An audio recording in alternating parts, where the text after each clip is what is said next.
Hello po mga kapraps, dito tayo ngayon sa isang property na for sale sa bayan po ng Liliw, Laguna. Bali ito na po ang property mga kapraps. Yan, simula po doon sa yung may tricycle na yan, yung bakod na sa dulo. So hanggang dito po ang frontage nito. Ayan mga kapraps ang frontage. Bali ang frontage nito mga kapraps ay nasa 40 meters. Ang property po ay mayroong dalawang bahay na sakop at mayroon na rin pong kasamang poultry at may permit na mga kapraps. So itong direksyon na ito ay papunta sa National Highway. Napakalapit na lang po nito sa National Highway mga kapraps. Okay. Pasok tayo. So mayroon na ditong access ng kuryente o may linya na ng kuryente at saka tubig. So okay. Yan, may gate na rin po mga kapraps dito. Ito yung gate nila. Okay. Pasok po. So dito sa bungad ng property, meron na tayong ano dito. Meron dito silang maliit na court. Pwede kang maglaro dito mga kapraps. Tapos pwede na rin park ng iyong sasakyan. Ito yung sakop na bahay. Ayan. Ito yung isang bahay mga kapraps. So ayan lang ang kalsada. Tapos marami din itong mga prutas mga kapraps. Ito yung pangalawang bahay. Tara ikutin natin. Ang sukat nito ay 3,040 square meters. Titulado. Yan, patag na patag ang lupa dito.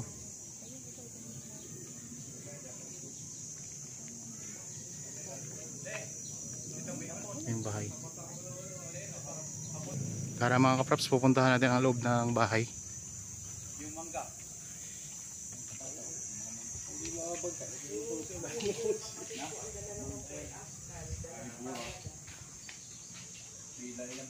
Akit na lang po. Ikaw ginawa kasi mga aso na. Bukas nga po siya doon. Okay. Dito na sa kabila. Dito tayo doon sa kabila mga kapraps.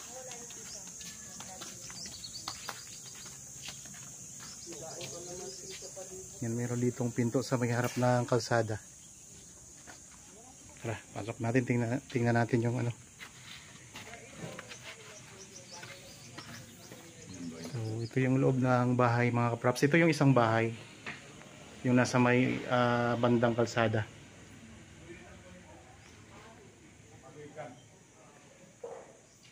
So kasama na po ang mga gamit.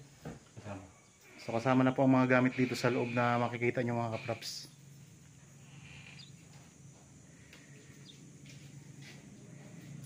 Tapos punta tayo dito sa CR. Tignan natin yung CR nila.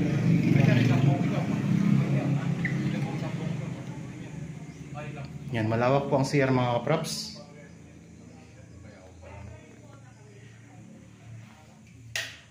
Yan. Tapos dito meron tayo dito mga tanim na mga kalamansi. Daming kalamansi oh. Tapos may space dyan. Pwede nyong gawing park din. Kasi yung court kung may maglalaro doon, pwede nyo itong gawin. Dito nyo i-park yung sasakyan. Ayan mga kapraps. Okay.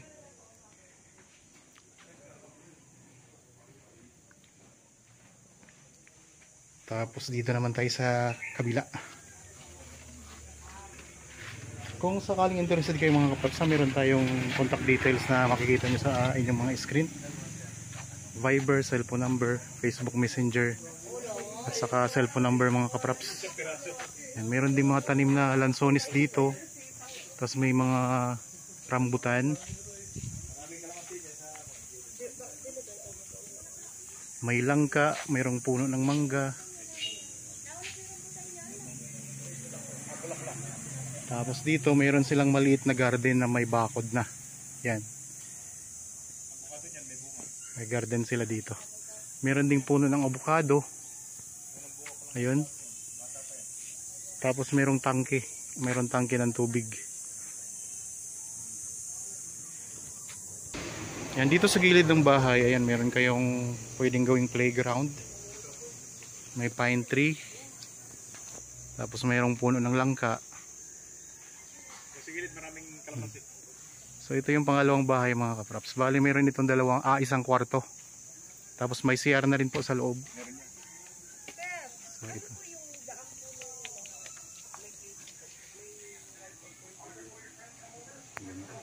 Yan. Ito mga kapraps ang loob ng bahay.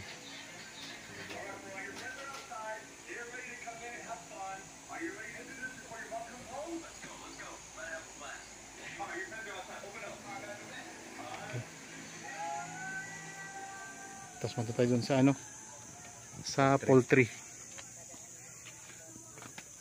Yan, meron ditong pathway na sementado papunta doon sa poultry. Tapos meron din ditong mga tanim na mga lansones. Niyog. Tapos meron ito yung laundry area. Mayroon na kayong water pump at saka filter ng tubig. Dirty kitchen. So ayos na ayos itong mga kaprops. Meron pang tanim na paminta. Yan ang mga paminta to. Yung tangke. Yung tubig. Ang tangke ng tubig. Tapos may bakod na itong mga kaprops sa palibot ng property ha. Ayan po, bakod na. May mga tanim na mga kalamansi ang gilid ng property. Tapos may mga saging din. Ito may garden din sila dito na maliit. Puno ng avocado. May mga puno ng mangga. Ito naman yung sa kabilang side. Ayan, may bakod na rin dyan mga kaprops. Yan, dito lang tayo. Tapos ito. Oo, bulabog yung mainit.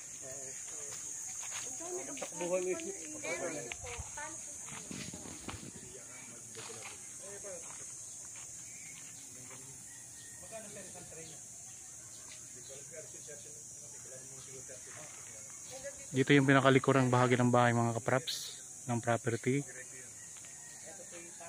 May rambutan din po sa kalansones. Ito mga kaprops mga tanim na kalamansi. Tapos ang kasamang poultry nito mga kaprops ito. Kasama na rin po ang mga manok na nasa 1,000 po ang bilang. Yan po ay December pa magkakal yan mga kaprops, magiging kal. So dalawang housing ng poultry dito. So di lang tayo pwedeng pumasok kasi mabulabog yung mga manok. So ito po ang mga manok mga kaprops yan. So nasa 1,000 pa ang bilang yan. So hanggang December pa po daw yan mga kaprops. Ay tuloy-tuloy pa rin ang pangingitlog yan. Tapos dito sa kabila wala na siyang nakalagay na mga manok. Tapos wala nang bubong yung isang housing. Kung sakaling mabili nyo to, pwede nyo pong pabubungan So nabanggit ko naman po kanina sa inyo mga kaprops na mayroon na itong permit para sa poultry. Kaya wala na kayong problema dito. Hindi na kayo problema sa pagkuha ng permit para sa poultry.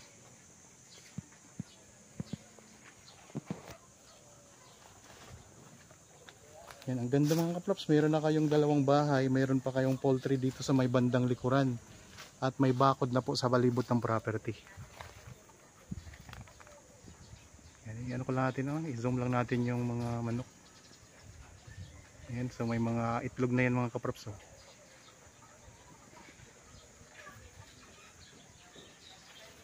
So kung sakaling gusto nyo makita ng actual itong property, para may idea talaga kayo mga kaprops, makita nyo ng personal, pwede kayong magpa-schedule sa amin ng actual viewing. Ayan po ang contact details namin.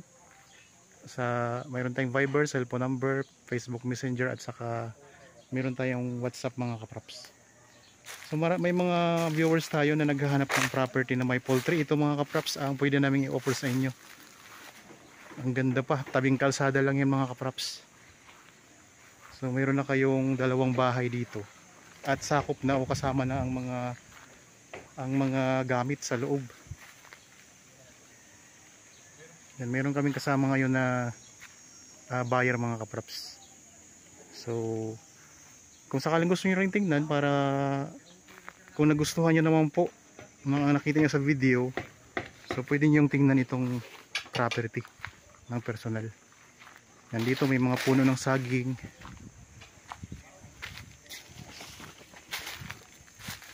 Tapos meron din ditong maliit na kubo na sementado, lagayan ng mga gamit.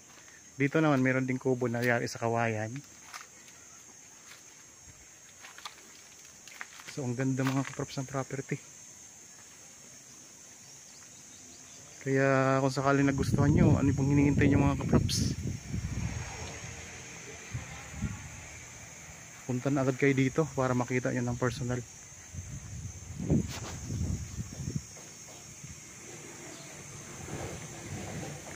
Ulitin ko lang mga kaprops, ang property na ito ay matatagpuan natin sa bayan ng Liliw, Laguna. Mayroon dalawang bahay na kasama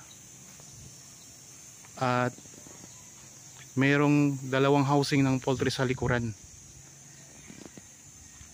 Mayroon ng linya ng kuryente, mayroon ng access ng tubig o linya ng tubig, at ito mayroon silang maliit na court. At marami din pong mga tanim sa loob ng property mga kaprops. May mga lansones, may rambutan, abukado, mayroon ding mga puno ng kalamansi, mangga at mga saging. Kaya maganda to mga kaprops. Meron na kayong park na malaki, malawak. Tapos tabing kalsada lang yan mga kaprops. Ayan lang ang kalsada oh. Tapos yan, may mga kapitbahay na rin kayo dito. Yan, palibot na ito ng bakod mga kaprops ha. Kaya wala na kayong problemahin dito sa pagpapabakod. Yan, meron din palang puno ng niyog oh.